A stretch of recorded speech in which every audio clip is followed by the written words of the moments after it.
Il n'y a aucun concile écuménique qui a débattu du canon. Bon, je me mute, c'est pas la peine d'ouvrir ma caméra. Ça veut dire que toi et moi, on est d'accord. Ok, Finalement, toi et moi, on est d'accord. Donc, il n'y a pas raison de débattre. ok, très bien. Et pour cela, c'est vrai, tu as raison qu'il n'y a pas eu de concile œcuménique parce que la première concile œcuménique, c'est-à-dire ça date, tu es d'accord avec moi pour dire que c'est le concile de 325, c'est-à-dire le concile de Nicée. Ça, c'est la première concile œcuménique qui était, je crois que ce, comment s'appelle déjà ce gars-là? Constantinople, Constantin Ier. Ça, c'est clair, il n'y a pas eu. Maintenant, il y a aussi une chose que tu as dit. Tu as parlé de, comment ça s'appelle? L'église d'État. Je t'ai entendu parler de l'église d'État. Moi, j'ai seulement quatre thématiques que tu as parlé. Tu as parlé de l'église d'État. Que l'église catholique est devenue une église d'État. Je ne sais pas en quelle année. Qu'est-ce que tu as parlé de ça? Un truc comme ça. Est-ce que tu peux réitérer, s'il te plaît? Que c'est en 325 sous convocation de, enfin, si tu veux, je résume, c'est Constantin Mhm. qui va le premier faire en sorte que le christianisme soit reconnu et accepté dans l'Empire romain. Avant cette Tu as un date-là, texte pour il ça? était persécuté. Tu dis? Tu as un texte ou un canon pour ça? Mais qui a convoqué le concile de Nicée? Nicée Non, 1. c'est pas ça que je te dis. Bien Non, sûr que attends, Constantin, il a fait attends. la convocation. Constantin, Donc, il a fait la convocation. Mais donc est-ce que avant ça, attends, est-ce que avant ça, on va poser la question, on est à l'époque de l'Empire romain, on est au 4e siècle. Est-ce que avant 325, avant Constantin, le christianisme était une religion autorisée et admise dans l'Empire romain? Comme ça, si tu dis non, j'ouvre mon livre sur l'histoire de l'Église, avec les dates clés, avec tous les empereurs, comment ils ont persécuté, l'histoire de la persécution, à quel moment la persécution a cessé dans l'Empire romain, et sous quelles conditions. Donc, je te repose la question. Est-ce que avant Constantin, le christianisme en tant que religion était accepté et reconnu dans l'Empire romain? Donc, à partir de quand le christianisme a été reconnu et accepté comme religion valable dans l'Empire romain? en 324? Alors, donc c'est sous Constantin, c'est à partir de Constantin que l'Église, que le christianisme va devenir une religion reconnue par l'État. Là Non, aussi, on ne va pas non, débattre non, si on est d'accord. c'est pas encore ça. C'est pas encore ça. Parce que en 324, lorsque Constantin Ier c'est-à-dire est mort, est décédé, d'accord, c'est Constantin qui va prendre, c'est le fils qui va prendre la barre et aussi comment ça s'appelle, le siège. Maintenant, en Non, ce n'est pas ça 325, ma question. attends, je Bon, termine, hein, fils, attends, oui, je termine. oui. Ok. En 324, d'accord, lorsque le père décède, c'est là en 325 qu'il y a eu le concile. Mais même au travers de ce concile, pour définir que l'Église devient Église d'État, comme vous dites, entre guillemets, c'est pas la bonne date déjà. Tu vas À moins que m'emmener. tu me dises le contraire, il n'y a pas de Attends, souci. tu C'est vas quoi, John Wick, je m'emmener t'écoute. dans des débats. C'est quoi qu'on appelle une religion d'État? À quel moment on dit que cette religion est une religion d'État? Mais tu sais, il y a des débats. Vraiment, la vérité historique, c'est pas, ça sert à rien que on dure là-dessus parce que c'est des faits historiques, hein? C'est des faits historiques. Alors, c'est en 316, en 313. Tu as entendu parler de l'édit de Milan? Tu connais l'édit de Milan? Je connais les dîmes. Quel était le J'ai contenu de l'édit de j'ai déjà, Milan en j'ai déjà entendu 313? parler, mais je connais pas le contexte. Non, je viens. Quel était le contenu de l'édit de Milan en 313 qui a été publié par Constantin? Je viens de te répondre avant même que tu termines la question. Je t'ai dit que j'ai déjà entendu parler, je connais pas le contexte, c'est tout. Ok, c'est l'édit de Milan qui a promulgué le christianisme comme religion officielle de l'Empire romain. C'était le but. C'est Constantin qui a signé ça. C'est le document, parce que tu sais, un pays, là, ça se gère des documents juridiques. Donc, on ne parle pas dans le billard. Quand tu dis que la religion est devenue religion d'État, tu dois produire un document juridique. Tu sais, quand on dit qu'un pays est islamique, c'est grévé dans sa constitution. Mhm. Donc, on s'appuie sur le document juridique. C'est le document juridique qui permet de dire que voilà, l'Empire romain s'est déclaré comme étant empire chrétien. Et il y a un édit, il y a un document juridique signé par Constantin, qui est l'empereur de l'époque, appelé l'édit de Milan. Mhm. Donc, c'est l'édit de Milan que Constantin signe, qui va promulguer le christianisme comme religion officielle de l'Empire romain. Pour faire quoi? Pourquoi un Constantin, à l'édit des Milan, il Non, là tient maintenant tu poses une autre question. Là tu poses une autre question. Ta première question, là maintenant tu es en train de poser une deuxième question. Sinon, le fait que tu semblais contester, c'est le fait que ce soit sous Constantin que le christianisme soit devenu une religion d'État. Au Non, départ, c'est ça que tu semblais non. contester. Ben oui, Ou du moins, c'est ce que j'ai cru comprendre. je suis toujours dans cette même Amba- lancée. Ambassadeur, je peux répondre? Oui, vas-y, Constantin. Merci. Avant de parler, attends s'il te plaît, je vais faire une motion, on va recadrer les choses. On est dans un débat. Attends que je termine, Bon, Constantin. Attends que je on met, termine. s'il vous Attends, plaît. s'il te plaît, attends, je termine. Je termine Je dans mon vais lancée, s'il te plaît. recadrer, je vais vous laisser la parole, s'il vous plaît. Mon frère ambassadeur, on est dans un débat purement intellectuel. Donc, franchement, on ne veut pas de la mauvaise foi intellectuelle. Quand les choses sont établies, les faits sont là, je ne souhaite pas qu'on continue encore à faire la discussion.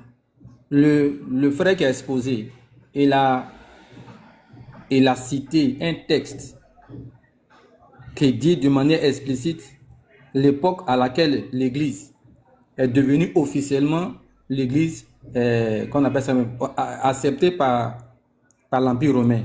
Les sources sont là. Accepter ça pour qu'on avance, parce qu'on est là pour instruire des gens. Ok, Voilà. ok. Merci, cette seconde. Ne remettez pas ça en cause, à moins de nous donner un autre édit ou bien un autre corpus juridique qui affirme le contraire, s'il vous plaît. Ok. Merci. Et avant de te donner la parole, Fantassin, excuse-moi. Et c'est vrai ce que tu as dit, fils. En 313, oui, l'édit de Milan. C'est-à-dire que l'Église est protégée, mais n'est pas absorbée par l'État. Quand est-ce que l'Église va devenir, même en 325, l'Église n'est pas soumise à l'État. Ce n'est en 380 que l'Église devient la religion d'État sous l'empereur Théodose Ier. Et non pas en 325. Bon, regarde, on rentre, regarde. Quand un empereur prend un... non. Non, attends. Ok, je me dis. Frère, on est en train de parler de droit là. On n'est même plus dans un débat chrétien, on est en train de parler de droit. Je donne un exemple. À partir de l'instant où, par exemple, la Côte d'Ivoire va prendre une nouvelle constitution pour dire que la Côte d'Ivoire est désormais un État chrétien, à partir de cet acte juridique-là, on affirme que le christianisme est devenu la religion de l'État. Même si il n'est pas encore la croyance majoritaire, même si il n'est pas encore, je ne sais pas moi, tout le monde n'est pas chrétien en Côte d'Ivoire, mais dès lors qu'un État prend un document juridique pour dire qu'à partir de cet instant, nous sommes un État islamique, même s'il y a encore des chrétiens dans ce pays, le pays est un pays musulman. Après, est-ce que l'État avait totalement absorbé à partir de là? Est-ce qu'il restait encore des poches de résistance? Ça, tu es dans un autre débat. Mais si on demande à partir de quand le christianisme est devenu la religion officielle de l'Empire romain, c'est à partir du moment où Constantin, parce que tu ne connais pas l'implication de cet édit. Cet édit permet de savoir que toute religion qui est pratiquée au sein de l'Empire romain n'est pas la religion de l'Empire et peut être combattue, peut être interdite. Vous ne connaissez pas le droit. Vous ne connaissez pas le droit. Donc, venir reconnaître que en 313, effectivement, Constantin a pris un décret, un édit pour dire qu'à partir d'aujourd'hui, c'est le christianisme qui est la religion officielle. Écoute, l'édit dit religion officielle de l'Empire romain. Tout ce que tu vas dire derrière là, c'est des conjectures et des manchettes. Ok, merci. Tu me permets que je te pose la question? S'il te plaît, ambassadeur, s'il te plaît. Avançons. Allez, vas-y. Vas-y, Fantassin. Bonjour à tous. J'ai dit, on est en train de tourner le terme. Nous, on dit, est-ce que c'est l'Église catholique romaine qui a donné la Bible que nous, on a? Il n'y a pas de problème. On viendra dessus, monsieur Mina. Je vais recadrer le terme, s'il vous plaît. Si oui, donnez les preuves. Sinon, on avance. Maintenant, si quelqu'un veut apporter un autre débat pour dire que le catholicisme romain, c'est la religion parfaite de Jésus, tout ça là, c'est un autre sujet. Mais nous, on demande, est-ce que les rumeurs qu'on entend partout, pour dire que c'est l'Église catholique romaine, je dis bien catholique romaine, qui a donné la Bible que nous on a aujourd'hui, les 66 livres que nous on a là. Est-ce que c'est vrai? Celui qui dit c'est vrai, il donne les preuves. Et puis on avance. Voilà, merci. Donc allez-y, on vous écoute. Ok. Donc, je vais commencer déjà par corriger 2-3 choses qui ont été dites. Ce n'est pas l'édit de Milan qui fait de la religion chrétienne une religion d'État. Ce n'est noté nulle part dans l'édit de Milan. L'édit de Milan fait, et je vais citer le texte en latin, de la religion chrétienne une religio licitae, une religion légale. Donc, une religion qui a le droit d'être pratiquée à Rome. C'est l'édit de Thessalonique, signé par Théodose, qui va faire de la religion chrétienne une religion d'État. À l'époque de Constantin, le culte païen était encore là et lui-même il y participait. Parfois, le culte païen était encore là et lui-même il y participait. Il y avait encore plein de religions dans l'Empire romain et la religion chrétienne n'était qu'une religion parmi tant d'autres. Bon, si monsieur persiste à dire que c'est écrit dans l'édit de Milan, teste tous que c'est écrit religion officielle, qui nous sortent le test de l'édit de Milan, comme moi j'ai devant moi, qui nous sortent le test de l'édit de Milan, et qui nous montre dans le test de l'édit de Milan où est-ce que Constantin dit nous faisons de cette religion la religion de l'Empire romain. Ce n'est noté nulle part. Dans le test de l'édit de Milan, Constantin dit, je rappelle que Constantin parle, il est rassemblé avec, je crois, Licinius, et il dit qu'ils permettent aux chrétiens de, je paraphrase, ils permettent aux chrétiens de pratiquer leur religion sur le territoire romain. Alors donc ils mettent tout simplement fin à la persécution chrétienne, à la persécution romaine sur les chrétiens. Maintenant, c'est l'édit de Thessalonique qui lui viendra bien plus tard avec l'empereur Théodose. C'est cet édit qui va faire de la religion chrétienne une religion d'État. Et j'ai cité le texte. Monsieur a demandé le texte. Le texte, c'est l'édit de Thessalonique. Défenseur. Est-ce que en 313, l'Église chrétienne est devenue une église officielle de l'Empire romain? Église officielle ou église d'État, non. Non. Religion parmi tant d'autres, oui. Attends, donc c'était pas officiel, c'était toujours une religion officieuse. C'est une religion parmi tant d'autres. Pas une religion d'État. Monsieur, c'est vous qui avez parlé de quoi? Religion, monsieur, ce n'était pas la religion officielle de l'Empire. Attends. Vous rentrez dans des débats de conjoncture. Est-ce que, bon, tu dis toi-même, je te reprends dans ton propos, avant ça, les chrétiens étaient persécutés. Pourquoi les chrétiens étaient persécutés et interdits de pratiquer leur religion? Pourquoi les chrétiens étaient persécutés et interdits de pratiquer leur religion? Moi, je vous écoute. Oui, c'est une question que je lui pose. Pourquoi avant cet édit de Milan, les chrétiens étaient persécutés et interdits de pratiquer leur religion? Parce que c'était une religion licitae. Ça veut dire quoi? Une religion légale. Maintenant, est-ce qu'à partir de 313, c'est devenu une religion officielle? Pas officielle, mais légale. Monsieur, vous avez parlé de droit entre... Monsieur, vous avez parlé de droit. En droit, il y a une différence entre officiel et légal. Mon frère. Monsieur, en droit, il y a une différence entre officiel et légal. C'est quoi la différence entre ce qui est officiel et ce qui est légal? Ce qui est légal, c'est ce qui est permis dans la loi. Et ce qui est officiel, c'est ce qui est appliqué même au plus haut sommet de l'État. Par exemple, je vais vous prendre un exemple, monsieur. Je vais vous prendre un exemple.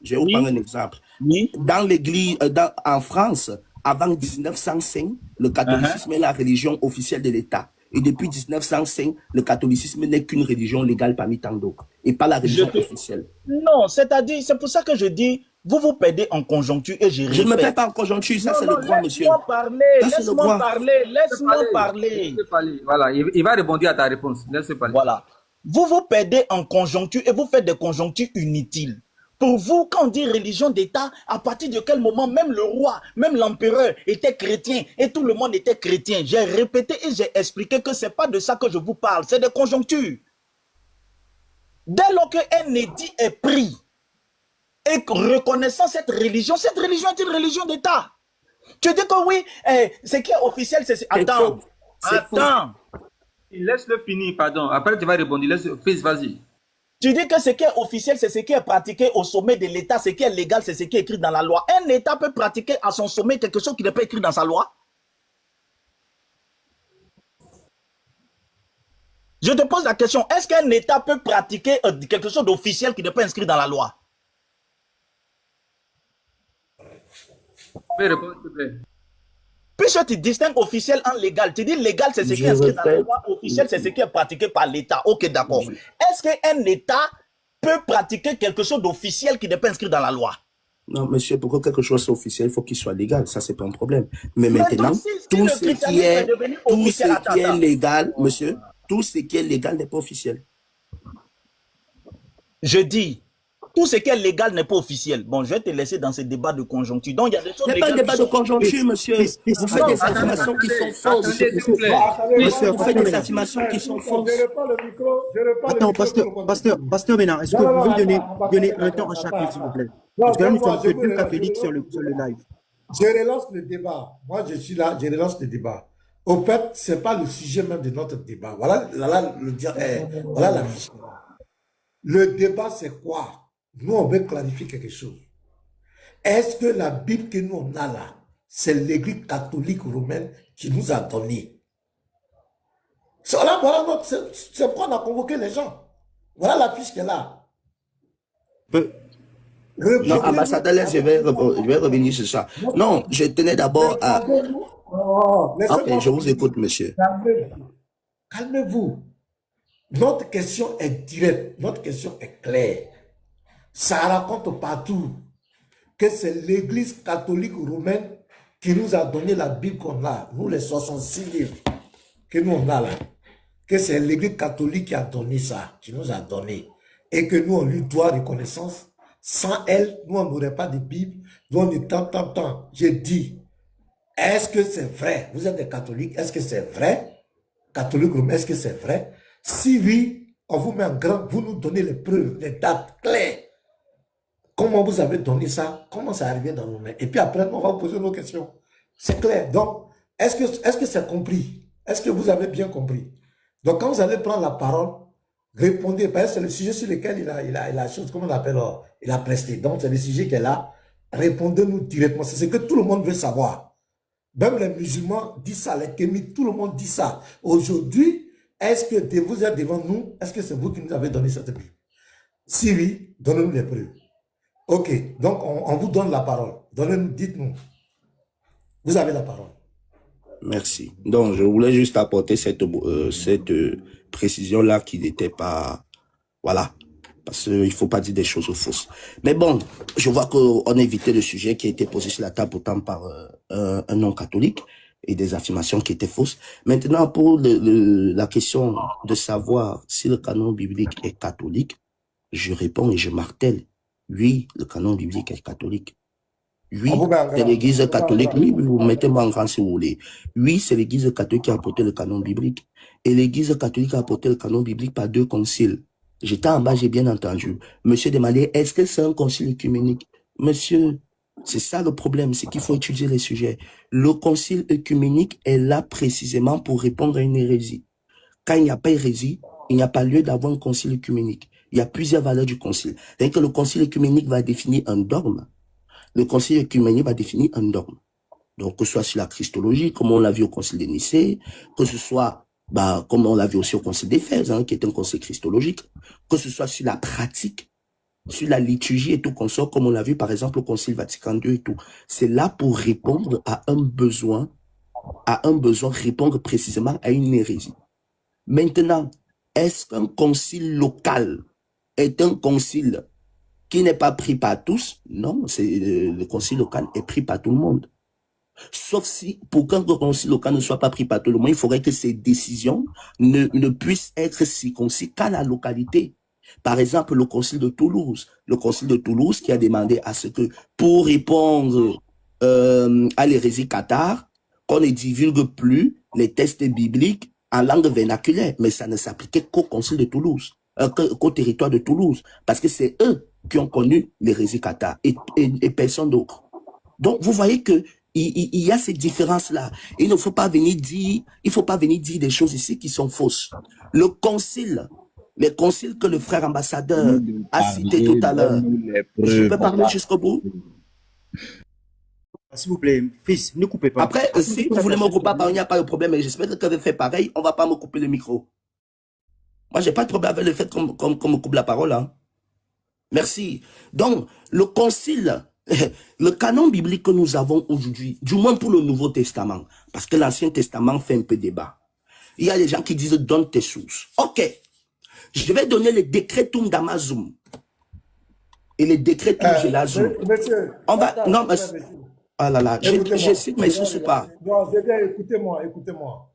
Écoutez-moi. Peut-être que vous ne nous connaissez pas. Nous sommes très pragmatiques.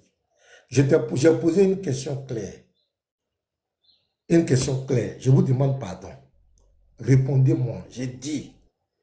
Il est dit que les 66 livres que nous on a aujourd'hui, les chrétiens utilisent dans le monde entier, que c'est l'Église catholique romaine qui a donné ça. Si oui, donnez-nous les preuves. C'est ce que je vous ai demandé. Je vous demande pardon. Chaque fois que vous allez essayer de détourner la chose, je serai obligé de vous ramener. Parce que quand nous on parle du coq, on veut qu'on parle du coq. Si vous parlez de l'âne, on sera obligé de vous dire non, on ne vous a pas parlé de l'âne, on vous a parlé du coq. Répondez au coq.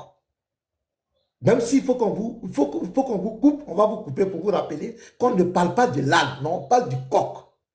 Donc on ne fait pas du coq à l'âne. L'Église, vous dites que l'Église catholique romaine, c'est elle qui a donné les 66 livres. Donnez-nous les preuves, les dates. Qui a pu ouvrir votre caméra?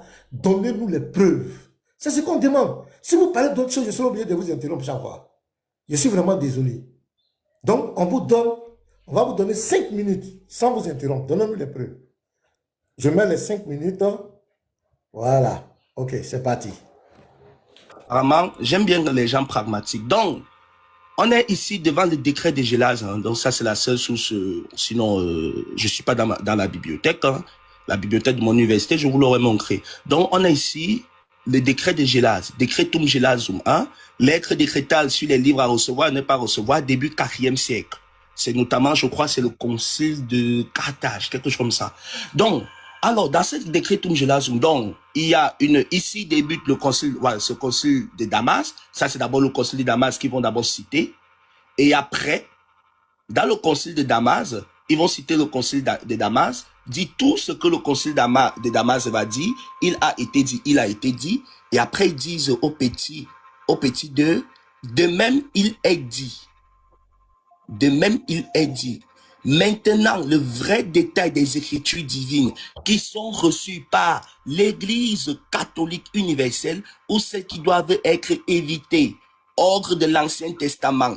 Et là, on donne ceux qui disaient qu'ils ne voient rien. Voilà que je rapproche ma caméra. Maintenant, le vrai détail des Écritures, des divines Écritures qui sont reçues par l'Église catholique universelle et qui doivent être évitées. Et là, on donne l'ordre de l'Ancien Testament, de la Genèse jusqu'au Maccabée. On donne l'ordre de l'Ancien Testament.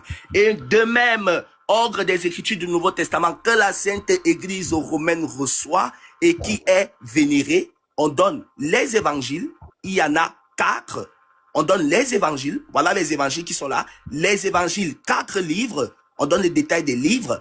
On donne selon Matthieu, selon Marc, selon Luc, selon Jean. On continue les lettres de l'épître de Paul au nombre de 14. Donc, il y a toutes les lettres de l'épître de Paul qui sont là. De même, l'Apocalypse de Jean. Je rappelle que l'Apocalypse de Jean, c'est la volonté du pape Damas, parce que avant le concile de Rome, le texte de l'Apocalypse de Jean n'était pas pris par les chrétiens. Je vous mets à défi de me prouver avant le concile de Rome une seule citation de l'Apocalypse de Jean. Ça n'existe pas. C'est le pape Damas qui a insisté pour que l'Apocalypse de Jean se trouve dans la Bible contre l'avis des évêques orientaux. Maintenant, de même, les épîtres canoniques au nombre de 7. L'épître de Pierre, de Jacques, de Jean, Jean l'Ancien, l'épître de Jude le Zélote, fin du canon du Nouveau Testament. Maintenant, ici, le concile va plus loin en donnant les livres qu'on ne doit pas recevoir. Et là, bon, ça ne nous intéresse pas. Donc, on voit que le concile, il a tellement réfléchi qu'il a donné tous les livres à ne pas recevoir. Voici les livres à ne pas recevoir. Voici tous les livres à ne pas recevoir. Et les livres aussi à recevoir, même si ils ne sont pas dans le canon. Donc, on voit tout simplement, dans le Decretum Gelazum, dans le Decretum Gelazum qui est là, décret de Gelaz. Bon, les gens se demandent c'est qui Gelaz. On va montrer à tout le monde qui est Gelaz. On va montrer à tout le monde qui est Gelaz. Alors, Gelaz est un pape. Gelaz est un pape, Gelaz Ier. Qui est Gelaz Ier? Donc, Gelaz Ier est un ecclésiastique chrétien élu évêque de Rome le 1er mars 492, portrait imaginaire de la basilique Saint-Paul hors les murs. Gelaz Ier, c'est un pape, évêque de Rome, parce que le pape correspond à ce qu'on appelle l'évêque de Rome. Donc, vous lisez ici, là, il est originaire, il ne fut pape que pendant 4 années. C'est écrit là. Allez chercher qui est Gelaz Ier. Donc, ce Gelaz Ier qui va faire un concile pour confirmer ce que dit le concile de Rome, c'est écrit ici. Ici débute le concile de Rome sous le pape Damas.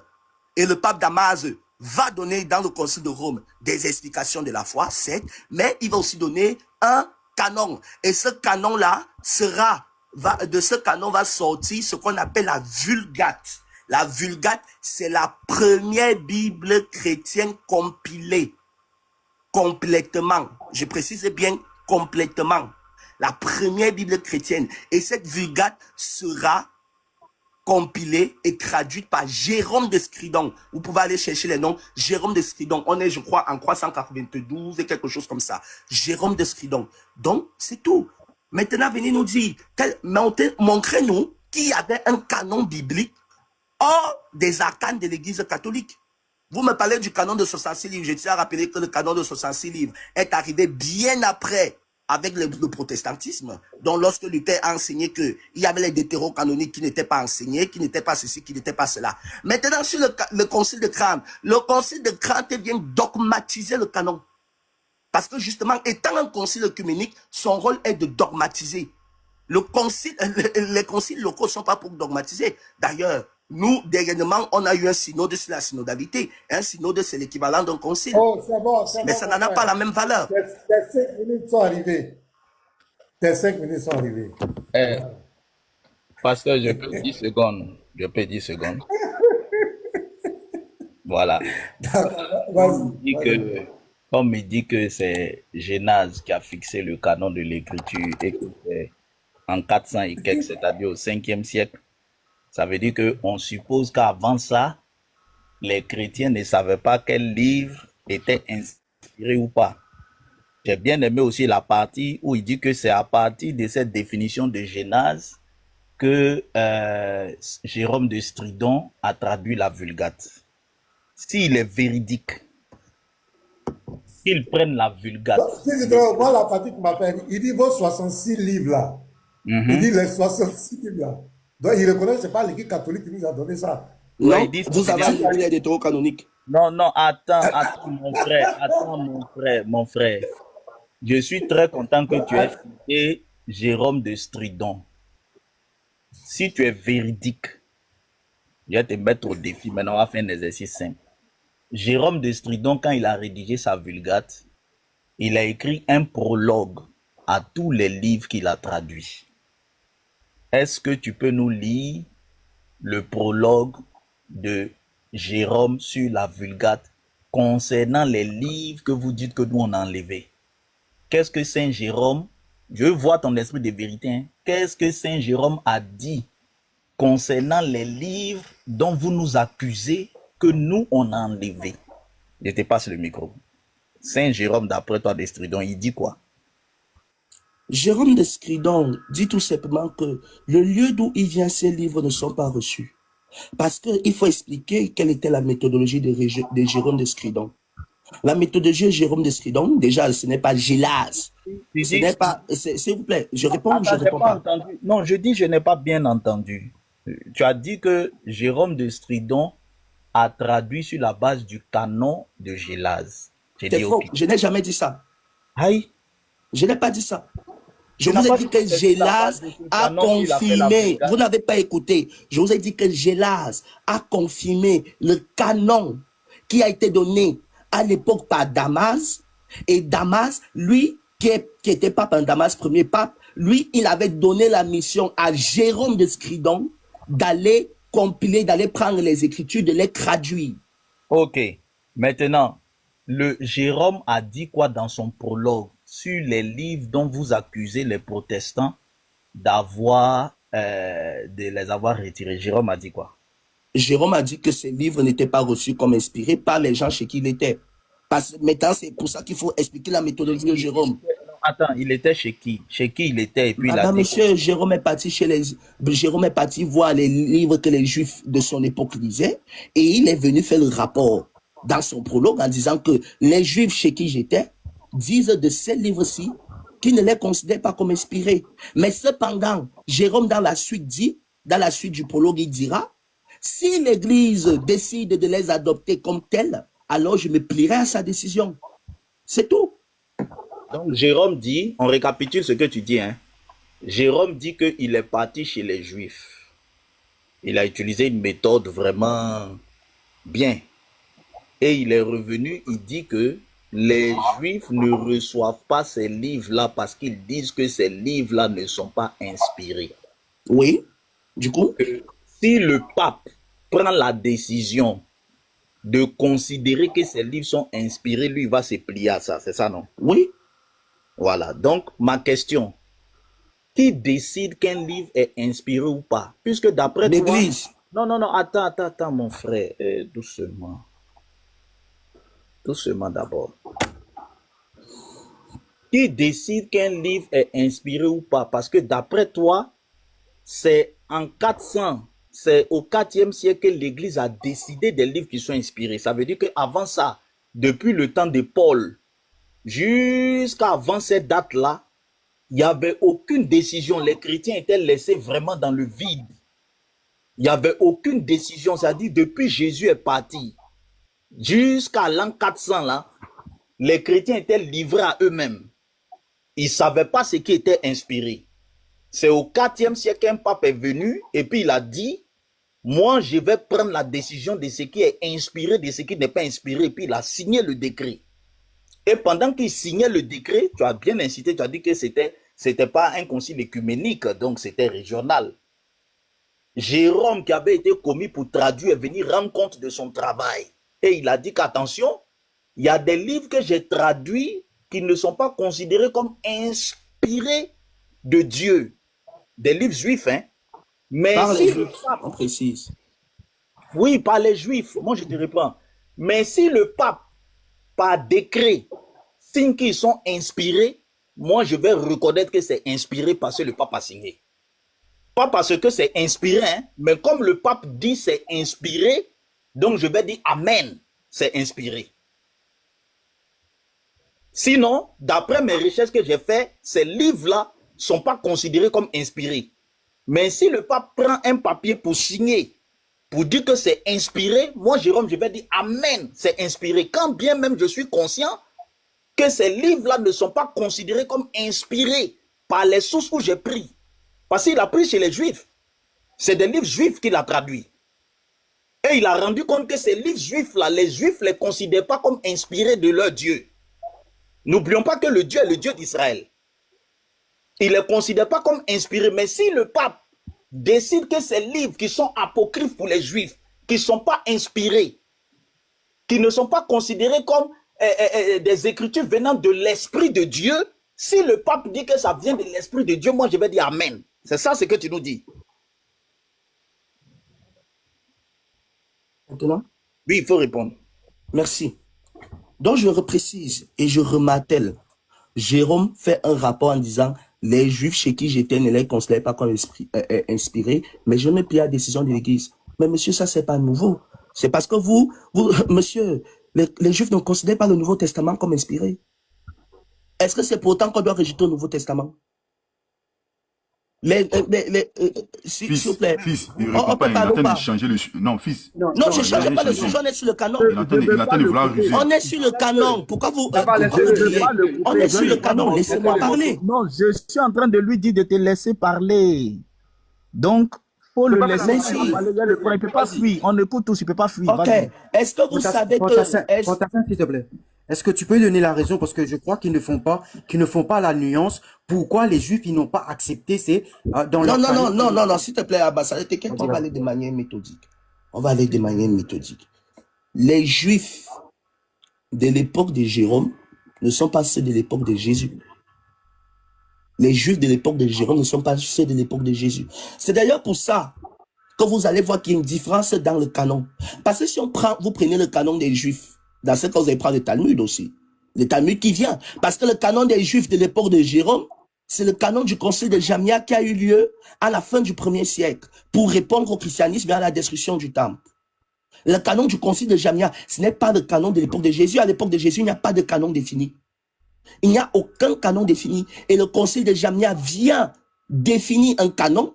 Et je rappelle que le concile de Jamnia, c'est après la mort de Jésus. Donc, Monsieur Fils du Très-Haut est en train de nous dire ici qu'on doit prendre pour autorité des Juifs qui ont pris une décision précisément après la mort de Jésus, c'est-à-dire lorsque le Christ a décidé d'enlever l'autorité aux Juifs et de la remettre à l'Église. Donc, on doit rejeter, et je rappelle que ce concile de Jamnia aussi rejette la divinité de Jésus et rejette la messianité de Jésus. Donc, si on suit Monsieur le Fils est en train de nous dire que, suivons le concile de Jamnia et rejetons aussi la divinité de Jésus. Puisque le concile de Jamnia rejette la divinité de Jésus, le concile de Jamnia rejette les deutérocanoniques. C'est pareil. C'est pareil. Maintenant, on va voir quel était l'avis des chrétiens. Quand vous partez dans l'histoire du christianisme, il y a mon oncle, s'il vous plaît, je peux répondre. Est-ce que je peux répondre? Attends, non, je vais te laisser la parole. Je veux te dire que tu ne réponds pas à ma question. Donc, quand tu as fini de bavarder, ils vont te préciser ma question, tu vas répondre. Voilà. C'est pour ne pas te couper. C'est quoi la question? Ils n'ont pas te laisser c'est quoi la parler. question? Monsieur, c'est quoi la question? Non, il faut finir de parler. Monsieur, c'est quoi la question? Non, mais Fils du Très-Haut, Fils du Très-Haut. Fils du Très-Haut, faut répéter. C'est quoi la question?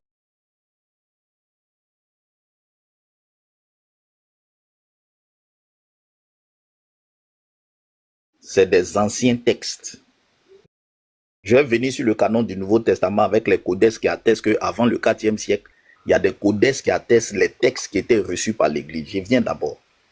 Donc, quand Jérôme est parti faire ce travail de traduction, il a écrit qu'il y a des livres qui ne sont pas considérés comme inspirés. Cependant, si le pape prend la décision que ces livres sont inspirés, il va se plier à ça. Ma question est celle-ci. Qui décide d'un livre inspiré? C'est le pape qui décide ou bien c'est Jérôme, d'après son travail et ses enquêtes, qui a fixé quel livre était inspiré ou pas? Voilà, la question est simple.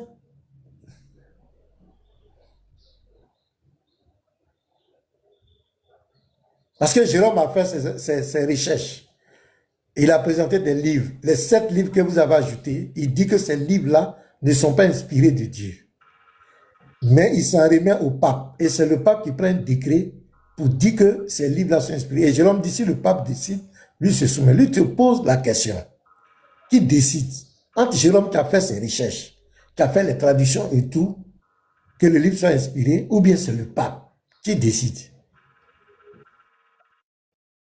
Non, je peux parler maintenant ou pas? Émotion, juste émotion. Oui. Voilà. Comme j'ai dit là, le débat intellectuel, on est là pour apprendre. Si tu envoies un intellectuel, fais un travail intellectuel. Parce que Jérôme, de ce que vous discutez là, il allait faire un travail intellectuel, un travail d'historien, de langue, tout ça. Il a fait sa conclusion, il a documenté ses travaux. Il est allé à la conclusion qu'il y a 7 livres qui ne sont pas inspirés. Si le pape, je vais dans votre hypothèse, hein, il était en quête de vérité, moi je pense qu'il aurait encore commis peut-être d'autres experts comme Jérôme pour aller, s'il n'est pas sûr des conclusions de Jérôme. C'est ça la démarche intellectuelle. J'ai envoyé un expert là-bas, un historien là-bas, un pédagogue là-bas. Il a abouti à la conclusion que les 7 livres ne sont pas inspirés. En temps normal, on les met de côté en fait. C'est ça la logique. Si le pape n'a pas fait ça, il pouvait au moins commissionner encore d'autres enquêteurs pour clarifier la question. Dès lors que l'individu, le rédacteur ou bien l'intellectuel, il dit que ces livres-là ne sont pas inspirés, je ne sais pas pourquoi le pape va encore faire le débat. Puisque ce n'est pas le pape qui a fait la recherche. On va rentrer dans ça. On va doucement. C'est pourquoi, voilà. C'est pourquoi maintenant, voilà, c'est pourquoi le professeur te demande.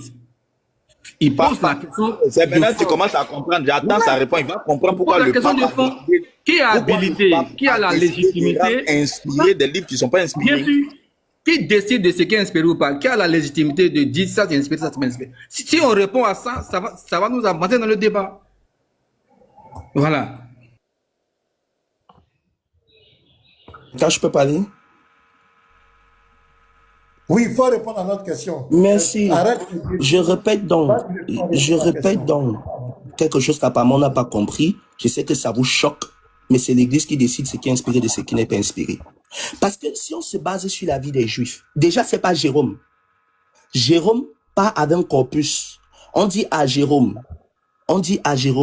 dans la tradition, nous recevons tel livre dans l'Ancien Testament, et voilà les livres que nous décidons dans le Nouveau Testament, suivant ce que nos prédécesseurs, suivant ce qu'on lit de nos prédécesseurs. Et Jérôme pas traduit. Et Jérôme, lorsqu'il pas traduit l'Ancien Testament, il ne peut pas traduire l'Ancien Testament en hébreu. Non. Il traduit la Septante, ce qu'on appelle la Septante. Et dans ce qu'on appelle la Septante, il y avait les deutérocanoniques. Que vous le vouliez ou pas. Dans ce qu'on appelle la Septante, il y avait les deutérocanoniques. Et en venant faire son rapport, il dit où j'étais, c'est-à-dire chez les Juifs, ces livres-ci ne sont plus pris comme inspirés. Maintenant, vous me dites, les Juifs décident de ce qui est inspiré. Dans ce cas, on rejette le livre de Judith. Parce que à l'époque de Jérôme, le livre de Judith aussi faisait le livre de Judith. Le livre d'Esther, autant pour moi. À l'époque de Jérôme, le livre d'Esther faisait débat. Les Juifs, à l'époque de Jérôme, disaient que le livre d'Esther, le cantique des cantiques n'était pas inspiré. Non, je peux répondre. Est-ce que je peux répondre? Je ne suis pas en train de tergiverser. Je ne suis pas en train de tergiverser. Oh là là. Mais tu tergiverses, tu t'en racontes autre chose. On ne t'a pas posé ça, on ne t'a pas demandé ça. On t'a juste demandé. Jérôme, là, quand il allait traduire, là, il est venu faire le rapport. Il dit, il reconnaît que ces tests-là, ce sont les Juifs, c'est le test. Dit que ce n'est pas inspiré de Dieu. Il n'a jamais reconnu. Il n'a pas reconnu. Jérôme n'a pas dit, je dis que ces tests ne sont pas inspirés. Pasteur, je vais donner un verset, s'il vous plaît. Non, pasteur, je vais donner un verset, hein. Il va comprendre. Pasteur, lisez Romains chapitre 3, verset 1 à 2, s'il vous plaît. Lisez Romains chapitre 3, verset 1 à 2. Je vais prendre un livre que lui valide dans sa Bible. Romains chapitre 3, verset 1 à 2.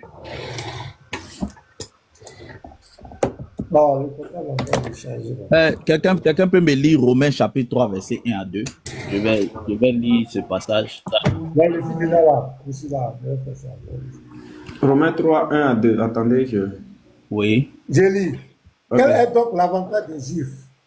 Ou quelle est l'utilité de la circoncision? Il est grand de toute manière et tout d'abord en ce que les oracles de Dieu leur ont été confiés. Voilà.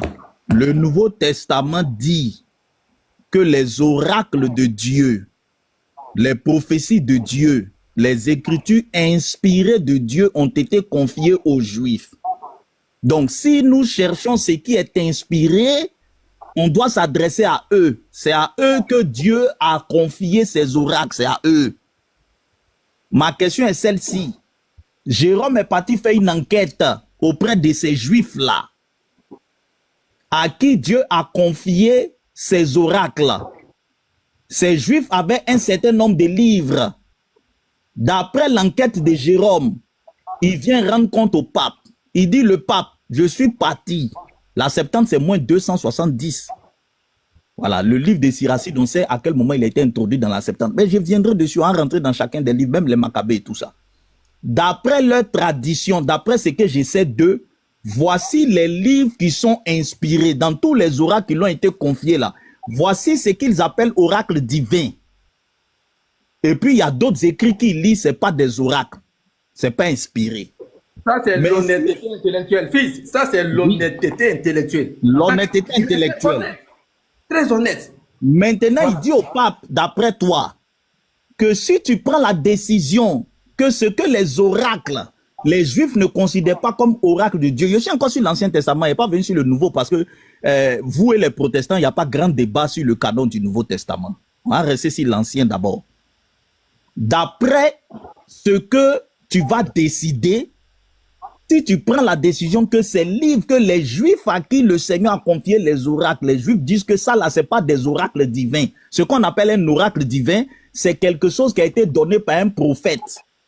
Les Juifs disent ça là, ça n'a pas été donné par un prophète, c'est pas divin, ça vient pas de l'inspiration de l'écriture. Et je vais aller plus loin. Pourquoi les Juifs le disaient? Parce qu'il y a des écrits qui sont sortis dans le milieu juif au moment où les prophètes ne parlaient plus. Et même le Maccabée que vous lisez l'atteste. Le livre de 1 Maccabée, c'est écrit dedans que en ce temps-là, les prophètes ne parlaient plus en Israël. Donc les Juifs ne sont pas fous. Ils ne peuvent pas valider un écrit qui est sorti à un moment où il n'y avait plus de prophètes. Donc, dans un temps où il n'y avait plus de prophètes, il y a un certain nombre de livres qui ne sont pas sortis. Jérôme a fait son enquête. Il dit ces livres-là, les Juifs font ça dans leur bibliothèque, mais ils ne considèrent pas ça comme inspiré. Les critères sont là, on va rentrer. Pourquoi les Juifs ne considèrent pas ça comme inspiré? Ce n'est pas sorti de leur tête comme ça au hasard. Il rend compte au pape. Et il dit au pape, si tu prends la décision que ces livres qui ne sont pas considérés comme inspirés sont inspirés, je vais me plier à ça. Ma question, qui décide qu'un oracle vient du Dieu d'Israël et qui décide qu'un oracle ne vient pas? Puisque ton Nouveau Testament dit que l'oracle là, les prophéties là, ça a été donné aux Juifs, c'est eux qui sont gardiens de ça. On n'a pas dit que ça a été confié à l'Église. On dit que c'est confié aux Juifs. On n'a pas dit que ça a été confié au pape. On dit le salut vient des Juifs. C'est à eux que le Seigneur a confié les oracles. Même s'ils n'ont pas compris ces oracles, c'est à eux que ça a été confié. Même si tous, c'est pas tous, hein, même si tous, ben souvent les gens font l'amalgame, il faut croire que tous les Juifs sont des païens, ils ont rejeté le Christ, c'est pas vrai. Voilà, c'est une partie. Mais il y a certains qui croient propre. Donc toi qui viens dans le christianisme, si tu veux connaître les oracles qui viennent de Dieu, les prophéties, les paroles qui sont sorties de Dieu, la Bible te donne la direction, ça a été confié au peuple juif, va là-bas. Jérôme est parti là-bas, il est revenu rendre compte au pape, fidèlement. Ma question, qui décide, je t'ai donné le verset, qui décide qu'un oracle vient de Dieu, à qui les oracles de Dieu ont été confiés? Parce que ceux à qui ça a été confié là, c'est eux qui peuvent te dire que ça là, voilà ce qui nous a été confié. Ça là, ça ne fait pas partie de ce qui nous a été confié. Ça nous a été confié. Tu parles du débat d'Esther, mais on va venir comment les Juifs ont tranché le débat du livre d'Esther, du Cantique des Cantiques. Mais ceux à qui ça a été confié là, te dit que ça là, ça ne nous a pas été confié comme test inspiré. Maintenant, si tu décides, moi je vais écrire que c'est inspiré. Ma question, qui décide? C'est bon, je peux répondre? Qui répond à la question? Pasteur, il ne faut pas, il va nous tourner en rond, des cas précis. La question est Je peux précise. répondre. On va répondre et on va avancer. Merci. Allons-y. 1 Timothée, Allons-y, monsieur. 1 Timothée 3,15. L'Église est colonne et appuie la vérité. Donc l'Église a un pouvoir de décision sur ce qui est inspiré, ce qui n'est pas inspiré. Parce que les Juifs, je rappelle, à l'époque de Jérôme, avaient déjà tourné le dos au Christ. Et je rappelle pour les livres d'Esther, si on me dit que c'est à partir des Juifs qu'on doit considérer des livres comme inspirés, dans ce cas, à partir des Juifs, on doit aussi considérer que les évangiles ne le sont pas, puisque les Juifs vous disent que les évangiles ne le sont pas. Puisque Flavie Joseph vous dit que Jésus c'est un magicien c'est un sorcier qui utilisait la magie noire. Flavie Joseph qui est historiographe juif vous le dit. Dans ce cas, on prend tout ce que les Juifs disent. Pourquoi on ne prend pas tout ce que les Juifs disent sur le canon? Pourquoi on ne prend pas tout ce que les Juifs disent sur le canon? Pourquoi Pourquoi on ne prend pas tout ce que les Juifs disent dans le canon? Je vais te répondre rapidement. Ok, Tu sais, ok. Fils, pour attends. t'assurer. Moi, je Fils, répète, Ambassadeur, je répète, et je peux apporter, s'il vous plaît, monsieur. C'est mon temps de parole, non? Depuis tout à l'heure, j'essaie de parler, on me coupe. Mais tu dévis et tu nous fais perdre le temps. Monsieur, je suis dans le sujet. À quel moment j'ai dévié pour aller sur quel sujet? Donc, la réponse que lui Monsieur, donne, j'ai dévié pour aller sur quel la sujet? réponse qu'il donne, attends, je vais clarifier quelque chose, puis tu vas parler. La raison qu'il donne, pour lui, les Juifs ne sont pas des gens crédibles. Donc, le résumé que Jérôme a fait, on met ça à la poubelle. Et que c'est le pape. Je n'ai pas dit qu'on mette ça à la poubelle. Jérôme est clair dans ses propos. Jérôme vous dit que les gens chez qui il est parti ne recevaient pas ses livres. Mais c'était à ce moment-là. C'est ce que j'essaie de vous expliquer depuis tout à l'heure, monsieur. Écoute-moi, s'il te plaît. Écoute-moi. Il est en train de nous dire, c'est ce qu'il est en train de dire. Ça dit que lui, il s'en fout de la vie des Juifs, au contraire. Il s'en fout des... Oui, C'est pas la j'assume, je m'en fous de la vie des Juifs. Voilà, c'est ça. Donc, Je m'en fous de la vie des Juifs. Les Juifs disent que Jésus n'est pas Dieu. Monsieur, les Juifs disent que Jésus n'est pas Dieu. Qu'est-ce qu'on fait? Mon frère, il faut te calmer. Tu as quel C'est problème? pas vrai. Et c'est là où vous faites erreur. On va te confondre. Il s'en fout de la vie des Juifs. Mais tout à l'heure, Pierre est un Juif. Il dit que c'est le modèle sur lequel, vous voyez, ses propos vont le rattraper. Il dit qu'il s'en fout de la vie des Juifs. Mais tout à l'heure, il y a l'un de ses frères qui était là, qui dit qu'ils se sont inspirés sur l'apôtre Pierre, qui était juif. Il dit qu'ils sont apostoliques. Il dit Pierre est devenu disciple du Christ, monsieur. Arrêtez de faire usage de... Reste tranquille. Quand je dis ça, tu as mis tes pieds même. Tu as dit que votre église est catholique. Maintenant, je descends, fais monter excellence à ma Attends, place. ambassadeur. Non, je vous dis que je descends. Fais monter excellence à ma place, s'il vous plaît. Je descends seul. Voilà. Tu dis l'église catholique est apostolique. Mais quand tu dis apostolique, les 12 apôtres étaient des juifs. Tu dis tu t'en fous des juifs. Et c'est pourquoi vous avez ramassé plein d'hérésies, allez faire des statues, des idoles, adorer ces statues partout. Parce que tu t'en fous des juifs. Tu fais ce que tu veux. Tu t'en fous. C'est que l'apôtre t'a enseigné d'aller faire des statues, se prosterner devant des idoles. Prier pour les morts, les messes des requiem, prendre des objets et puis faire tomber les gens. C'est quel apôtre t'a enseigné ça? Tu as raison, tu t'en fous des Juifs. Tu as vraiment raison, tu t'en fous d'eux. Tu t'en fous même des apôtres de Jésus. Tu t'en fous, c'est ton pape qui t'intéresse. Ce que ton pape dit, c'est ça qui t'intéresse. On a tout compris. Et moi, ce qui me fait rire, tu as dit vos 66 livres là. C'est dans la réforme de Luther, c'est après Luther, tu as confirmé devant tous que les 66 livres que nous on a, ça ne vient pas de l'église catholique romaine. Parce que les 70 livres vous contribuent. Dans les écrits de Luther, Luther vous dit, monsieur, dans les écrits de Luther vous dit que la Bible vient de l'église catholique. Vous fermez ton micro, de passer en train de parler, un peu de respect. Mais quoi, tu vas voir. Et ton argument est tellement bas, tout à l'heure l'argument, ça nous faisait tellement rire.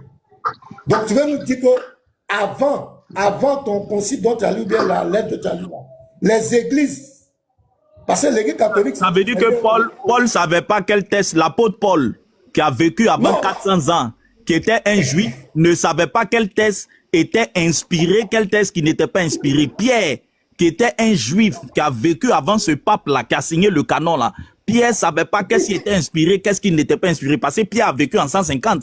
Donc Pierre était dans la confusion. Voilà, tous les 12 apôtres ne savaient pas. Regarde l'argument le plus nul. Ça dit que nous, le soleil là, c'est pas nous qui avons inventé, c'est pas nous qui avons créé le soleil là. Nous, on vient, on confirme l'existence du soleil. Mais est-ce que ça vient de nous? Non. Les écrits étaient là. Les écrits étaient là. Les 4 récits de l'évangile déjà faisaient autorité au premier siècle au niveau des chrétiens. Est-ce qu'il y avait écrit catholique romain? Vraiment des arguments, des bêtises. Tous les épîtres de Paul qui circulaient entre les chrétiens. Est-ce que c'était l'église catholique? Est-ce que c'était l'église catholique qui leur avait dit que ces églises-là sont inspirées de ces églises sont inspirées de Dieu? Regardez l'argument. Regardez-moi ces arguments. Donc vous venez de comprendre que les 66 livres-là, parce qu'on va rentrer dans les 66 livres, parce que tu ne peux pas donner un livre qui te contredit. Un livre ne peut pas venir de toi et ce livre te contredit. Contredit tout ton dogme, toutes tes doctrines. Tu ne peux pas donner un livre et ce livre te contredit. Ça n'a pas de sens. Tous les 66 livres contredisent l'église catholique dans tous ses dogmes. On va prendre un par un. Les 66 livres les condamnent. Il y a au moins, dans la Bible que j'ai, il y a au moins 90 versets bibliques où Dieu dit qu'il ne veut pas qu'on fabrique des idoles et des statues, qu'on ne se prosterne pas devant des idoles et des statues. C'est écrit, noir sur blanc. Mais on dit que c'est pour les catholiques. Donc ça veut dire que vous violez. Et ma condamnation sera grave. Vous avez un livre. Est-ce que la Bible t'a dit de faire des statues de Marie, de faire des statues d'aller se prosterner devant? La Bible t'a dit il y a deux médiatrices. Il y a un autre médiateur en dehors de Jésus. La Bible t'a dit ça. Les chapelets. Tu vas me montrer ça dans la Bible. Tout ce que vous racontez, les neveux, les récitations, c'est écrit où? Donc ce n'est pas vous qui avez donné. Toi-même tu viens de le dire, le confirmer. Les 66 livres, là, toi-même tu l'as déclaré. Ce n'est pas l'église catholique romaine qui nous a donné. C'est ce que nous on voulait. Maintenant, fais de très haut. Je ne sais pas où tu es parti où. Je te donne la parole, il faut continuer. Non, on peut prendre ta parole, pasteur, on peut prendre la parole. Attends d'abord. Je peux toujours pas parler. Attendez, Je ne peux pas parler. la parole. Attendez. Pasteur B, vas-y. Pasteur B, tu voulais dire que... Écoute, oui, je voulais dire quelque chose. J'ai écouté le frère Fantassin. Les tests sont clairs parce que ils ont un test qu'ils ont l'habitude de prendre dans l'Union Timothée. Je savais qu'il allait prendre ce texte-là en disant que l'Église est l'appui et la colonne de vérité. Et maintenant qu'ils prennent ce texte, ils font allusion à l'Église catholique. Ils font allusion à l'Église catholique. Donc ce texte parle de l'Église catholique. Donc c'est un texte qui est phare. On ne rejette pas ce texte. En d'autres termes, qu'est-ce qu'il faut faire sous-entendre par ce texte-là? Toutes les décisions qui seront prises dans l'Église, même si elles contredisent les Écritures et les épîtres des apôtres, nous devons accepter cela. Nous devons prendre cela parce que pour eux, l'Église est l'appui et la colonne de vérité. Mais quand on prend ce texte, il faut nous expliquer ce texte veut dire quoi? Parce que c'est vous qui aimez prendre ces textes et mentir sur l'explication des textes, l'interprétation des textes, parce qu'un texte peut être écrit, mais l'interprétation qui est donnée, c'est ça qui fait défaut. Tel que vous prenez le livre de Matthieu 16, verset 13, en disant que l'église est bâtie sur pierre. Si tu es pierre et sur cette pierre, je bâtirai mon église. Donc souvent, quand vous prenez les textes, sachez expliquer le texte. Le frère a pris le livre de Romains 3. Je vais ajouter encore. Quand on prend le livre de Romains 11, bien Romains 10, la Bible nous dit quoi? Que nous savons de toute manière que les oracles, et puis dans le livre Romains 10, on dit que c'est à eux qu'appartient le culte, l'adoption, les alliances, toutes ces choses, c'est d'eux qu'est issu le Christ, que Dieu, je crois que c'est dans le livre Romains 9, merci, c'est pas Romains 10, mais Romains 9. Donc d'abord, on n'est pas en train de dire que tout ce que les Juifs disent sont vrais. Avant que le Christ ne vienne sur terre, il y avait déjà des livres qui étaient déjà inspirés. Quand le Christ est arrivé, où ça? Dans la synagogue, il a pris dans le temple, il a pris un rouleau du livre d'Ésaïe, donc c'était un livre qui était inspiré. Quand les apôtres partaient prêcher, même quand le Seigneur prêchait, il se basait sur les écrits. Il disait souvent aussi, n'est-il pas écrit dans votre loi, moi j'ai dit vous êtes des dieux. Il se base encore sur quoi? Sur le livre des Psaumes. Quand les apôtres partaient prêcher, ils prenaient les écrits. Mais sur quoi les apôtres se basaient pour prendre les écrits en disant que c'est inspiré? Ils n'ont pas attendu un pape. Ils n'ont pas attendu la venue d'une église pour prendre les... Parce que la Bible dit, les apôtres faisaient quoi? Prenaient les Écritures. Même quand nous parlons même dans Acte 11, verset, je crois, de Acte 17, verset 11, on parle même des Juifs de Bérée. Quand tu vas chez les Juifs de Bérée, on dit quoi? Ils examinaient les Écritures pour savoir si ce que les apôtres disaient était exact. Mais ils n'étaient pas encore chrétiens. Ils étaient Juifs d'abord avant d'être chrétiens. On dit que ces Juifs avaient des sentiments plus nobles que ceux des Thessaloniques. Ils reçurent la parole avec beaucoup d'empressement et ils examinaient chaque jour les Écritures. Mais les apôtres pouvaient leur dire, non, les Écritures que vous examinez, nous on prend un décret qui est là pour dire que nous, ce que nous on dit, nous on va envoyer d'autres Écritures parce que c'est que les Écritures que vous prenez, pour nous là, c'est pas inspiré. Mais les apôtres étant Juifs, connaissant la pensée de ces Juifs, ils n'ont pas rejeté le fait que les Juifs puissent prendre des Écritures. Mais pourquoi les apôtres ont accepté que les Juifs prennent ces Écritures? C'est parce que dans la pensée des apôtres, ces Écritures-là étaient inspirées. Et le gars va essayer de mettre un venin, excusez-moi de ce thème, mais il va essayer de mettre un venin. Non, les Juifs qui étaient là au temps de Jérôme, je ne sais pas si c'est qui, Jérôme, mais Gélasie, un truc de ce genre, ne sont pas les mêmes Juifs qui étaient là au temps de Jésus. Mais entre les Juifs qui étaient là au temps de Jérôme, puis ceux qui étaient là au temps, qui étaient les plus choses, qui avaient plus le radicalisme? ceux qui étaient plus radicaux, bien radicaux, je ne sais pas comment j'ai dit ce thème-là, c'était même ceux qui étaient au temps de Jésus, parce que eux, c'est eux qui ont tué le Christ. Ce sont eux qui ont tué le Christ. Ils ont rejeté le Christ, ils ont rejeté les apôtres. Ils ont persécuté à mort les apôtres. Donc eux-mêmes, ils étaient plus même, hein, quand même. Quand tu partais débattre avec eux, la Bible dit que c'était les Écritures que les apôtres prenaient. Donc c'était déjà inspiré. Et les apôtres n'ont pas rejeté. Donc c'est resté une tradition par rapport aux inspirations des livres. Donc vous allez venir nous dire quoi? Notez, c'est le pape qui va prendre une décision, qui va dire, comme ils ont rejeté cela, moi je prends la décision unanime. Pourquoi les apôtres ne peuvent pas prendre cette décision? Pierre, qui est votre premier pape, ne peut pas prendre cette décision. Paul aussi, qui vient aussi, ne peut pas prendre cette décision. Et c'est quelqu'un, Gélazé, ou bien je ne sais pas comment il s'appelle là, qui va venir prendre une décision plus tard, 400 ans plus tard, 5 siècles plus tard, à la place des apôtres. Non, soyons d'abord, il faut être sincère envers nous-mêmes, par rapport aussi à ce qui est écrit et par rapport à l'histoire de l'Église. Avant d'aller par rapport au catholicisme, l'histoire de l'Église d'abord est déjà écrite dans la Bible, dans le livre des Actes des Apôtres. Comment l'Église a commencé, comment elle a été implantée au fur et à mesure dans plusieurs communautés. Et c'était les Écritures étaient déjà là, c'était une inspiration. Toute écriture, comme l'apôtre Paul dit, toute écriture est inspirée de Dieu. Il se base sur quoi? Il ne se base pas sur le Nouveau Testament, non. Quand il parle de toute écriture inspirée de Dieu, il se base parce qu'il n'y avait pas le Nouveau Testament sur moi. C'était sur l'Ancien Testament qu'il s'est basé. Donc, quand il parle de toute écriture inspirée de Dieu, par rapport à ce qui était là dans l'Ancien Testament, il dit que c'était inspiré. Mais où ces écritures se trouvaient? Ça se trouvait dans les synagogues, ça se trouvait dans le temple des Juifs. C'est là-bas qu'on prenait pour pouvoir enseigner. Donc, on prend les écritures puis on enseigne. Et quelqu'un tu vas aller les voir, ils vont te dire non, c'est que tu prends. Pour nous, ce n'est pas inspiré. En d'autres termes, c'est parce qu'ils ont ajouté des livres que ces personnes ne reconnaissent pas. C'est ce que je voulais toucher là un peu et que je laisse la parole. Tu as fait une bonne réflexion et ça va avancer dans le débat. Donc la question là est une question directe.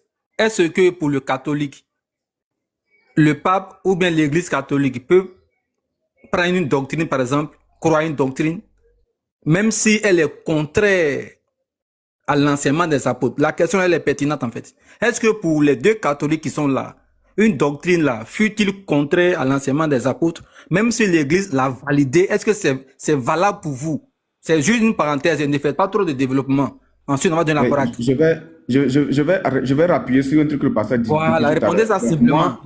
Oui, ambassadeur, juste après tu prends la parole. Ambassadeur, juste après tu prends la parole. Je veux savoir, depuis tout à l'heure, la question du pasteur n'est pas répondue. Je me demande, est-ce que les 66 livres que nous avons, est-ce que ça vient de l'église catholique romaine? Apportez-nous les preuves. Mais jusqu'à présent, je ne vois aucune preuve. Il n'y a personne qui montre quoi que ce soit pour confirmer qu'en réalité, la Bible que nous lisons vient du catholicisme romain. Mais faites-vous honneur, les frères. Faites-vous honneur. Ce sont des choses que vous racontez partout. Ce sont des choses que les musulmans aussi racontent. Prouvez-nous au moins que ça vient vraiment de vous, c'est tout. Prouvez-nous ça. C'est ça, en fait, la base du sujet. Apportez les preuves. Donc, ambassadeur, défenseur, vérita, quoi, tout ce que tu veux. Pardon, apportez-nous les preuves. Merci. Merci, bon. Donc, voilà, c'est les deux questions qui sont là, s'il vous plaît. On veut être précis. Hein. Moi, je ne suis pas dans le débat. Je ne fais pas le débat. Quand ils vont finir, on va leur passer la parole. Attends, quand ils vont finir, tu vas me passer une motion parce que beaucoup disent que quand Israël Bi a parlé de la Septante, il dit les premiers chrétiens utilisaient la Septante. Les gens ne savent pas ce que c'est que la Septante. Ils ne savent même pas que la Septante a été traduite de moins. Je n'ai pas parlé de Septante. C'est pas parlé de Septante. Non, je dis quelqu'un en commentaire. Quand tu as dit que les chrétiens de Béré lisaient les Écritures, il a mis qu'ils regardaient la Septante. Il pense que la Septante, à cette époque-là, comprenait en grec tous les écrits que les catholiques ont gardés dans le texte biblique. Donc, quand ils vont finir, on va parler de la Septante et des livres qui étaient présents à cette époque et des livres qui n'y étaient pas. Voilà. Donc, merci. On va donner 5 minutes à Non, 5 minutes, il risque de ne pas répondre. Il répond simplement d'abord, puis vous lui donnez le temps. Mes questions sont précises. Est-ce que pour le catholique, dans la doctrine catholique, une doctrine peut être contraire à ce qui est dans la Bible ou enseigné par les apôtres, mais vous acceptez ça? On va quand même lui mettre les 5 minutes. On va quand même lui mettre les 5 minutes. Il va Voilà. répondre à ta, il Mais va répondre répondez à ta rapidement. question dans Voilà. ces Après, 5 minutes. vous allez développer. Vas-y, défenseur, s'il te plaît, fais un effort pour Voilà. répondre aux questions. Pardon. Est-ce que pour toi, une fois que l'Église a décidé avec le pape, même si la doctrine même n'est pas contraire à ce que les apôtres ont prêché, est-ce que vous validez ça quand même? La question est précise. Merci.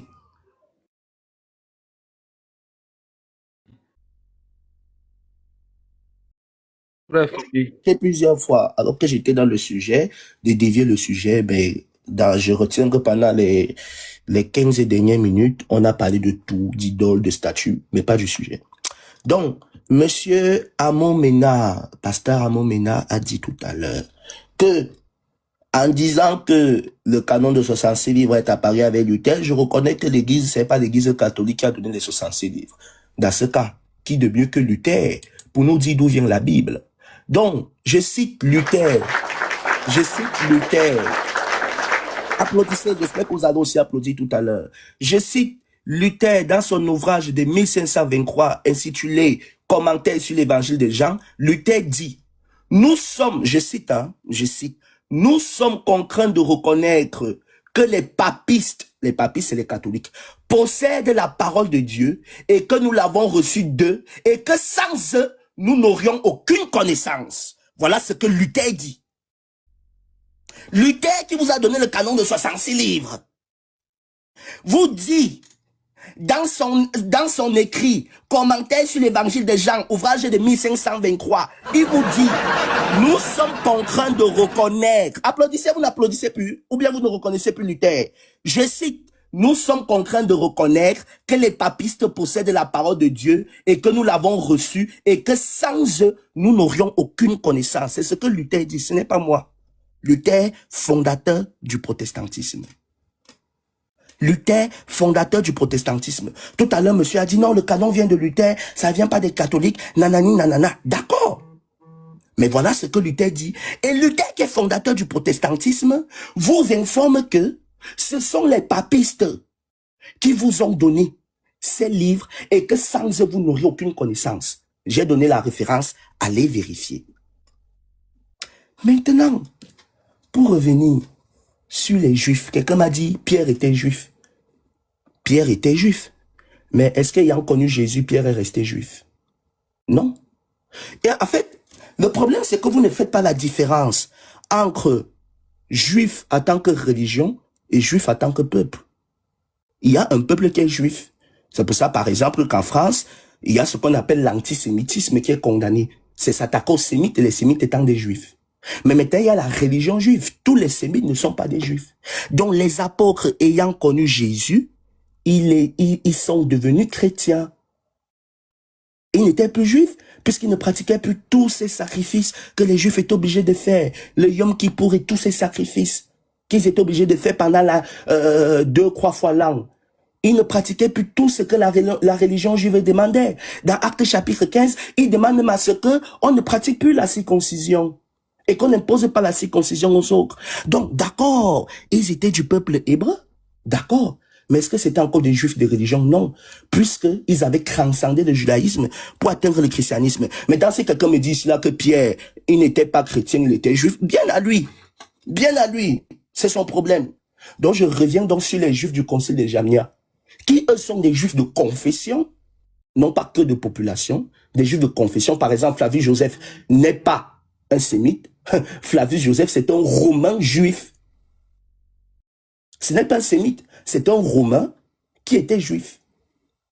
Donc, c'était des juifs de confession. Et ces juifs de confession-là, ils ont mis de côté et la divinité de Jésus et les deutérocanoniques. Maintenant, vous voulez parler des deutérocanoniques, non, est-ce que c'était reçu comme inspiré? Je vais prendre l'évangile de Jean. Dans l'évangile de Jean, je ne sais plus quelle référence. Où est ma Bible? Alors, ma Bible, elle est là. On va partir dans l'évangile de Jean. Dans l'évangile de Jean, on nous parle d'une fête que Jésus, je crois que c'est dans Jean chapitre 3, on nous parle d'une fête que Jésus est parti faire avec ses disciples, ou quelque chose comme ça. Je vais retrouver exactement le verset, je vais vous le donner tout à l'heure. C'est la fête de la dédicace. Est-ce que les anti-hétérocanoniques présents, Jean chapitre 10, monsieur Etsaya, est-ce que les anti-hétérocanoniques dans le live peuvent me donner l'origine de la fête que Jésus va fêter dans Jean chapitre 10? Merci, les 5 minutes sont arrivées. On va te relancer si tu veux. Ah, merci. Bon, moi, je crois que le débat est clos. Hein. Ouais. Il a dit clairement que ce n'est pas l'Église catholique qui a donné les 66 livres. Et c'est lui qui avait parlé de Luther. Nous, on n'a pas dit que c'est Luther qui nous a donné 66 livres. Pasteur, tu as dit c'est Luther. Tu as dit c'est Luther. Et Luther dit que c'est l'Église catholique. Oh, faut te calmer. Je n'ai jamais dit ça. Ne me dites pas ce que je n'ai pas dit. Luther vous dit que c'est l'Église catholique. Oh. Luther vous dit que c'est l'Église catholique. Mon ami, il faut te muter. Il est pas haut. Faut te calmer. Faut te calmer. C'est toi qui as parlé de Luther ici. Depuis fille du très haut. Est-ce que nous on a cité Luther? C'est toi qui as parlé de Luther. C'est toi. C'est toi qui as dit que Luther, après sa réforme, tant, il a perdu. Nous, on n'a pas dit que c'est Luther qui a canonisé la Bible, qui nous a donné les 66 livres. Jamais on a dit ça ici. C'est toi qui as envoyé. Et c'est là que je te posais la question. Et tu viens de reconnaître que ce n'est pas l'Église catholique qui a donné les 66 livres. Catholique qui a compilé. Je n'ai jamais reconnu le contraire. C'est l'Église catholique qui a compilé. Et le fait que vous ayez 66 livres. Faut te calmer, mute-toi. Fantassin, c'est fantassin bien défoncé. Faut te calmer. Pourquoi tu ne veux pas laisser tranquille? Non, mais monsieur, vous ne me mettez pas dans la bouche ce que je n'ai pas dit. Vous le faites depuis tout à l'heure. Depuis tout à l'heure, vous dites des choses que je n'ai pas dites. Je n'ai jamais dit. Vous voyez, il est KO, il ne peut plus rester tranquille. Reste tranquille, bois un peu d'eau. Bois un peu d'eau, tu ne peux pas me couper à chaque moment. C'est toi qui as dit, c'est toi qui as cité Luther. C'est toi qui as cité Luther. C'est toi qui as parlé de Luther. Ce n'est pas nous. Et Luther vous dit que c'est qui a dit, et Luther, Luther a dit que c'est qui? Même monsieur Pasteur répondait. Luther a dit que c'est qui? Moi je parle. Fantassin, attends, je vais te donner mes 5 minutes. Attends, Fantassin, attends, je vais te donner mes 5 minutes. Attends. C'est toi qui as cité Luther. Luther a dit que c'est qui? Faut t'inviter, il ne veut plus rester tranquille. Il ne veut plus rester tranquille. Luther a dit que c'est qui? Non, mais toi, faut pas faire, ils vont te faire descendre. Faut te bien, tu veux fuir. On t'a laissé parler, reste tranquille. Luther a dit que c'est qui? J'ai dit, mute-toi. Mute-toi. Voilà. C'est toi qui avais Luther ici. Nous, on n'a jamais parlé de Luther canonisé. Ah, vous ne suivez pas Luther. Tu vas parler, après le passé, là, tu vas parler. Mais pourquoi tu ne laisses veux pas parler? laisser tranquille? Laisse-le parler, s'il te plaît. Après le passé, tu vas le contredire si tu veux. On t'a donné 5 minutes, là, c'était pour ça. Allez-y, pasteur. Voilà. C'est lui-même qui vient de dire devant tout le monde que ce n'est pas l'Église catholique romaine qui a donné les 66 livres. Et ce qu'il a dit, c'est la vérité. Parce que les 66 livres-là contredisent totalement l'Église catholique. C'est clair. Donc, tu ne peux pas donner un livre qui te contredit.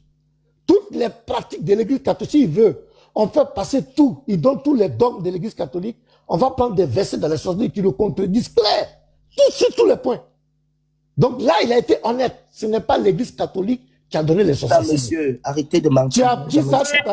Je n'ai jamais dit ça. Sortez le règle. Prends la dernière phrase. Sortez le règle. Même les gens dans les commentaires vous disent que je n'ai pas dit ça. Défenseur, tu as eu à parler 5 minutes, on t'a pas interrompu. Reste tranquille. Ça va bien, reste tranquille. Oui, pasteur. Faut voir le règle. Il dit qu'il n'a jamais dit ça. Le règle. Sa parole, les 5 minutes. Il dit quoi? Il dit qu'il n'a jamais dit que ce n'est pas l'Église catholique qui a donné les 66 livres. Il n'a jamais dit ça. Ah bon, je vais voir, et puis je vous reviens. Faut voir là-bas. Ou bien j'ai mal entendu. Faut voir bien. Okay. Sinon, il a dit clairement devant tout le monde ici. Maintenant. Dis ça, pasteur. Il a dit, moi j'ai bien entendu, il a bien dit, et puis c'est la vérité. Parce que tu ne peux jamais prouver que c'est l'Église catholique qui a donné les 66 livres.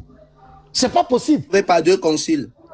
Tu n'as rien prouvé. Compilation du Nouveau Testament. Venez montrer la liste, voilà Jean, voilà Matthieu. Donc tu veux nous dire qu'avant ton...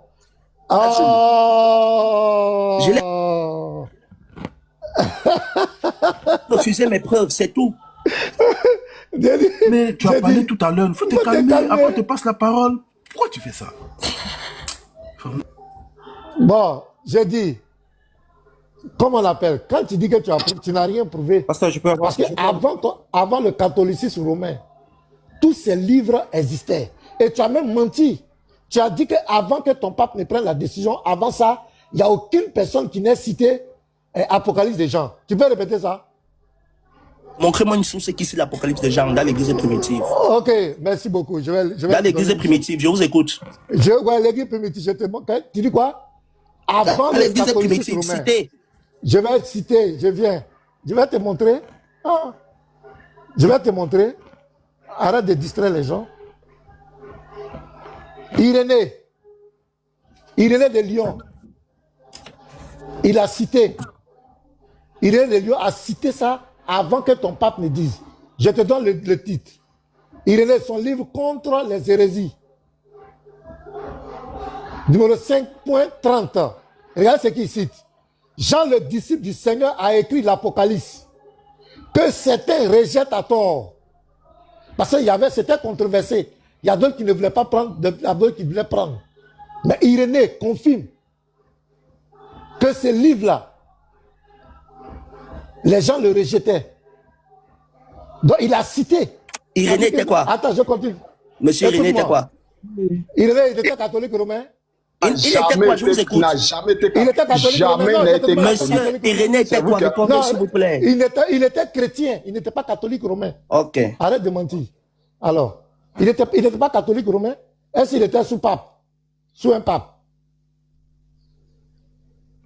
Donc, c'est fini. Donc, arrête de distraire les gens. Irénée de Lyon. Je peux répondre sur Irénée de Lyon. Au 2e siècle. Écoute-moi. Est-ce que je peux répondre sur Irénée de Lyon? Le catholique romain est né au quel siècle? Le catholicisme romain est né au quel siècle? Ah là là là là. Réponds. Je peux répondre sur Irénée de Lyon. Le fouiller. J'ai dit, le catholicisme romain est né au quel siècle? Le catholicisme romain est né au 1er siècle. Au 1er siècle? Avec Jésus-Christ. Maintenant, mettez-moi en grand, je vous le prouve. Mettez-moi en grand, je vous le prouve. Pasteur, mettez-moi en grand, je vous le prouve. Attendez, défenseur. Pasteur, je vous mets à défi, mettez-moi en grand. Défenseur. Mettez-moi en grand. On parlait d'Irénée. Mettez-moi en grand. Est-ce que ça va? Oui, défenseur, attends. Est-ce que les gens là, ça Défenseur, va? attends. Alors, je pense que tu as eu tes 5 minutes tout à l'heure, juste après. On peut lire Irénée de Lyon ou pas? Non, attends, s'il te plaît. On peut pas lire Irénée de Lyon?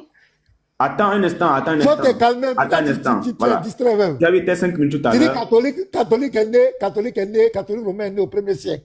Mais les gars, ça fait pitié. Ça fait pitié. On va revenir dessus. Ambassadeur va se préparer pour aussi ces 5 minutes, voilà, parce que depuis tout à l'heure. Non, on veut le rec là. Le rec oui, là où il a dit que allez-y, cherchez le rec rapidement.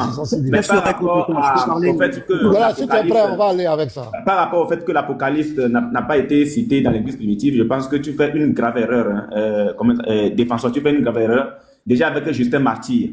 Justin Martyr en a parlé clairement. Hein. Justin Martyr en a parlé, comme le pasteur l'a dit, Irénée aussi en a parlé. Dans le Méliton de Sardès, ils en ont parlé également. Le Tertullien, vers l'année 200, en a aussi parlé. L'Hippolyte de Rome, vers 210. Lui, il a carrément fait un commentaire sur l'Apocalypse. Voilà, donc, si tu dis que l'Apocalypse n'a pas été cité dans l'église primitive, c'est une erreur. C'est une grave erreur même. Voilà. Donc, Garizim, si tu as le rec. Ouais, mets-nous le rec. Je laisse ce qu'il a dit, hein, parce que, ouais, c'est... Et qu'est-ce que je... Pardon, maître. Garizim, reste concentré. Hein. En fait, je voulais jouer et puis j'ai fait une fausse manipulation. Là. Attendez. De toute façon, on dit reste concentré, il faut être serein. Maman Marie t'a rejoint là-bas. Attendez. Attendez, excusez, j'ai fait une motion rapidement.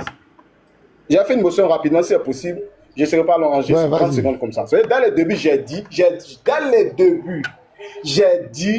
mettons les points sur les i, mettons les bases.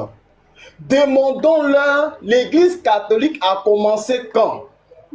Parce que nous, dans notre pensée, on dit quoi? L'église catholique a commencé en l'an 312, 325 par là, un truc de ce genre. Or, pour eux, dans leur pensée, ça n'a pas commencé en l'an 312. Hein.